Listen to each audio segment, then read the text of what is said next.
హౌరా అమ్మక్క చెల్ల. అష్టమి చీకట్లో అచ్యుతుడు పుట్టాడా? పరమాత్మ చైతన్యం చెరసాల్లో మొదలైందా? మోక్షాన్నిచ్చేవాడి ముందు ఏ సంకెళ్ళుంటాయని తలుపుకి తాళం, భటులకి సోయా రెంటినీ మాయ కమ్మేసింది. నడిరేయి నదే దారి చేస్తే దాటిపోయాడా? ఆలకించి నమ్మటం ఎలా?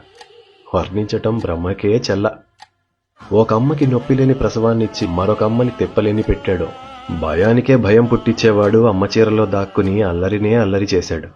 రేపల్లెవాడల్లో ఆనందలీల.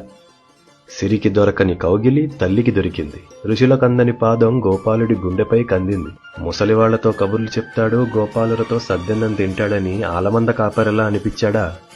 గోడలు దూకే వెన్న దొంగ, గొడవలకి దూకే యముడు కూడా అన్న బలుడితో కలిసి కండలు బిగించి రాక్షసుల వీపు విరిచాడు. అష్టభార్యలున్న అర్జునుడు ముఖ్యమన్నాడు. ఆయుధమైతే పట్టను గాని పగ్గాలు పట్టాడు. పార్థుడి పంతం కోసం పాట్లు పడ్డాడు. చెయ్యలేనని చేతులొణికితే జానజాన పదాలతో జ్ఞానగీతి పలికిన జగద్గురువయ్యాడు. తనది కాని గొడవలో తలదూర్చి తిట్లు తిన్నాడు. కర్మయోగం అన్నాడు, ధర్మయుద్ధం అన్నాడు. ఒంటరిగా పొమ్మని గాంధారి శాపమిస్తే నవ్వుకున్నాడు.